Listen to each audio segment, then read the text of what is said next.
Now joining me for a closer look at the day's markets action is Kyle Burgess from Nedbank Private Wealth. Kyle, thanks so much for your time this afternoon. So initially, we saw most markets in the red. That, of course, has turned. We are seeing a recovery coming through both in Asia and on the JSE. But we still have those trade jitters lingering. And, President Donald Trump late yesterday confirmed that he will move ahead with the tariffs on Canada and Mexico. Now, of course, these threats are just threats rather at the moment. And, we'll hear analysts saying that in his first administration, initially, Trump didn't move ahead with all of his threats. So do you think this is the case this time around? Is there just more bark to the bite here? Yeah, thanks. Hello, everyone, and thanks for having me on the show. It's certainly been a very busy start to the year, and I think all market participants are perhaps suffering a little bit of whiplash following the Trump administration's tariffs, that perhaps change in stance towards the Ukraine and Russia. But in terms of financial markets, and I guess what tariffs mean for financial markets, it's really an inflation story at this point. Mm-hmm. And, tariffs from your main trading partners could result in U.S. Interest rates needing to be increased as we see inflation increasing. And, I think that the Fed's done a very good job over the last 2 or 3 years bringing inflation under control. So it's really about the market pricing in perhaps a change in interest rates as a result of tariffs. But perhaps to go back to your question, we are seeing, I think, quite a different Donald Trump to perhaps his first term. Obviously quite emboldened to make some serious changes. And, an example of that we saw today where, he received backing to block essentially a UN treaty against the Ukraine. So, so lots going on, but certainly markets taking their time to price it. So we should be in for more volatile times, I guess. Yeah, I think, if you looked at last year, we had so many elections. We thought that 2025 may be a more relaxed year. That's certainly not the case with President Trump and his cohorts. Let's move over to Germany. That economy contracting 0.2% in the fourth quarter. I guess a tough job for the incoming government to turn that economy around. It has been really on the back foot for quite some time now. Yeah, certainly. And I mean, as one of Europe's engines of growth, they'd certainly want to see that economy growing, particularly at a time when you are seeing quite a big rift between Europe and the US, not only from a defense perspective, but just from an economic growth perspective as well. So Olaf Scholz, he'll no longer be chancellor, but certainly it's not all done and dusted just yet. As we know, with coalition politics, there's still a lot that needs to play out. So the Christian Democrats essentially need to form a coalition, the most likely partners being the Social Democrats at this point in time. So, we expect that to play out over probably the next 6 or 8 weeks. So by the beginning of April, you should see some clarity on that. And then, I think what the market's looking at the moment really is that 0.35% budget deficit cap. So whether that can be lifted or not, whether there's this, enough parliamentary support to lift that, I think that's the big question at this point. But from a results perspective, not completely surprising, I don't think, for many market participants. It's quite interesting to notice that the DAX has been holding up well throughout, the snap election. Were they expecting those kind of results? Yeah, I think they were expecting a sort of a government of national unity, or they've operated like that for 40-some years in Germany. So it's really about the sort of shorter-term fiscal stance, and that seems quite positive at this point in time. Let's get into some company news now. Disruptions in Mozambique really weighing on Grindrod. It's pegged the impact between 180 to 200 million rand. This, of course, on the back of the closure of the Limpopo border due to unrest in that country. Now, this is just one of the issues weighing on the group. They've also pointed to lower commodity prices. Just your take on that update. Yeah, so look, it's not a business that we follow particularly closely. It's probably a bit small for us, but just high level again. This it points to geopolitical uncertainty. Having real business costs on, I guess, smaller businesses in South Africa. So again, I think it's important for investors to know where they're investing, and if you do have high risk regions or high risk operations or operations in high risk regions, that you price your assets accordingly for that and pay sort of the correct premium. I think that's really the key point for us to take out of news like that. Cura also out with an update. They're forecasting growth in HEPS of as much as 17.5%. Cura has been quite resilient when it comes to its bottom line, but we've started seeing some pressure in that learner growth number. This, I guess, just indicative of, the current economic environment, right? Yeah, I mean, if you look back 12 months ago, they only reported 2% growth in learner numbers to 72,000. I think that the expectation there is to grow their learner numbers. And that's certainly something that a lot of investors will be watching. It's now, become a capacity utilization story.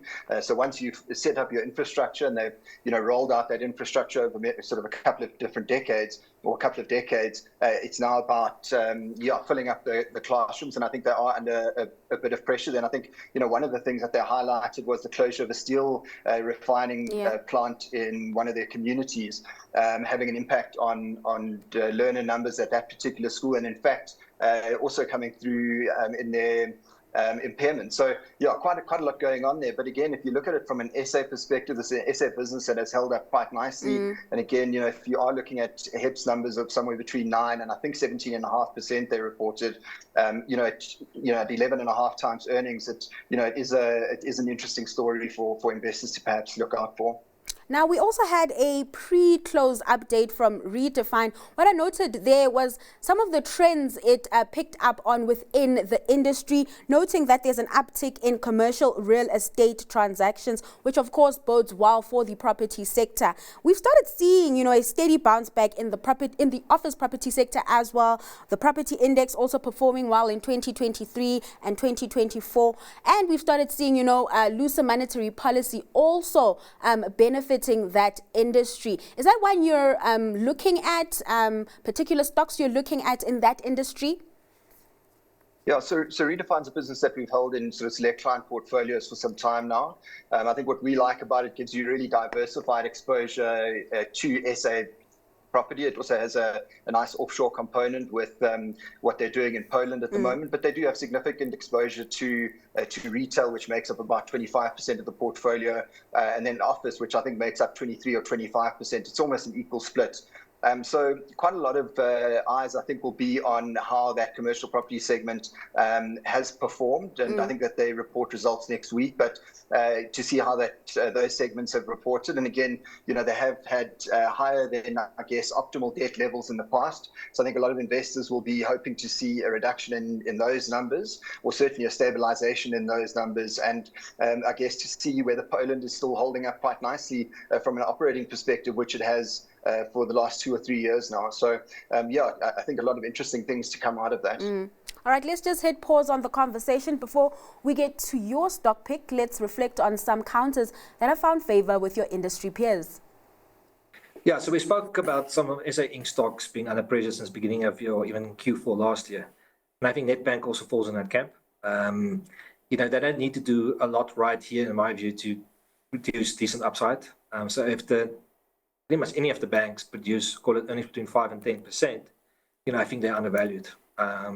So if we are moving in an environment where economic growth is going to be, call it 1.5 to 2%, I think it's very likely that these stocks will be able to generate that type of earnings. Credit losses seems to be well controlled. They don't have too much exposure to the likes of Africa compared to a Standard Bank.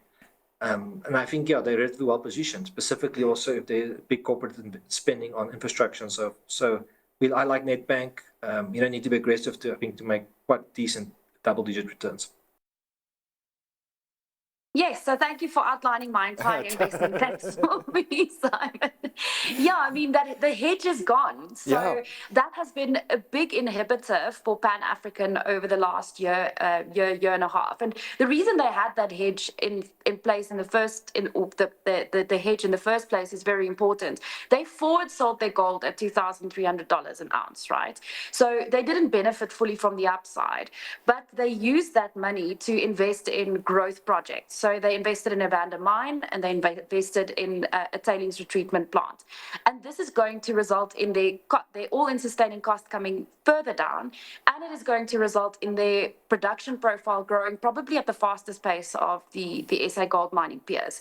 So in the event that the gold price stays elevated, which we think there's a good case for given the geopolitical chaos across the world right now, and the fact that central banks are still buying up gold because of the kind of fractured geopolitics. So it's not just safe haven, it's central bank buying as well.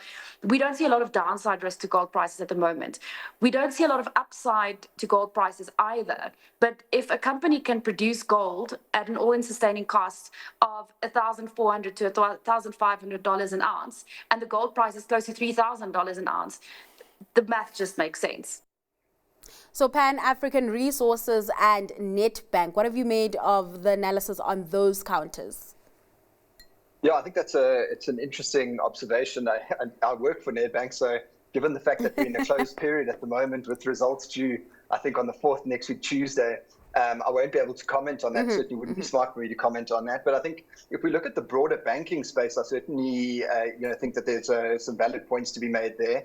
We've got exposure for our clients across our fund and the investment portfolios of, across all of the big banks. And I think if you look at something like ABSA as an example, or even Standard Bank, you're paying, 1 times a price to book, which I think is a pretty reasonable price to pay for a business that, is printing perhaps earnings growth of between 8 and 10%.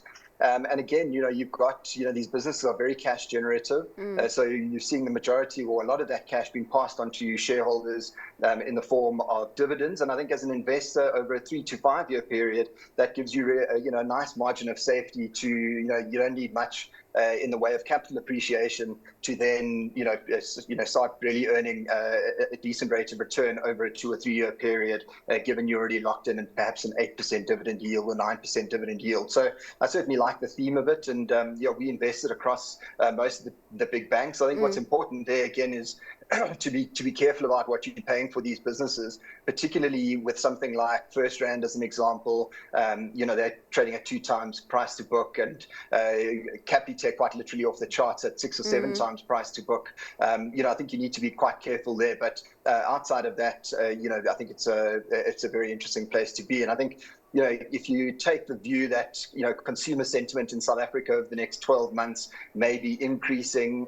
we in an environment of decreasing interest rates, and they perhaps may decrease, at a steady rate, you would think that banks would benefit quite nicely, or we would be well positioned to benefit from that type of environment.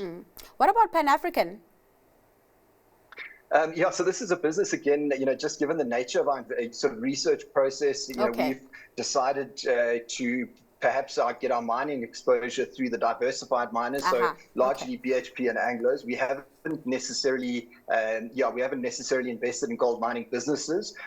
We've managed to invest from time to time in physical gold or a gold ETF, so in the actual commodity itself. But again, we just from a risk perspective prefer those diversified miners. And look, I mean, arguably you could say that we've given up some gains, but we found that there are more palatable returns in other areas. All right, before I let you go, Kyle, what are you hanging your hat on? What's your stock pick today?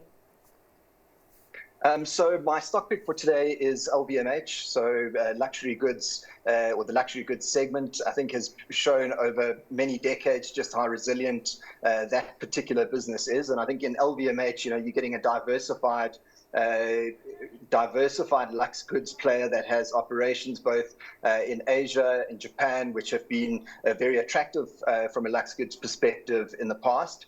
They've come under a bit of pressure over the last year or two, and you would have seen LVMH's share price is down 15%. But I think over that particular period, but I think what the positive thing that investors can take out of that is that you're paying less for this business than you were 2 years ago. So you're now paying 24, 25 times forward earnings, whereas previously, or 2021, 2022, you may have been expected to pay 30 or 35 times earnings. And, given that LVMH does have, just a phenomenal stable of brands, and I think the most dominant would be Louis Vuitton and Dior, I think that this is probably a reasonable price to pay for this type of business.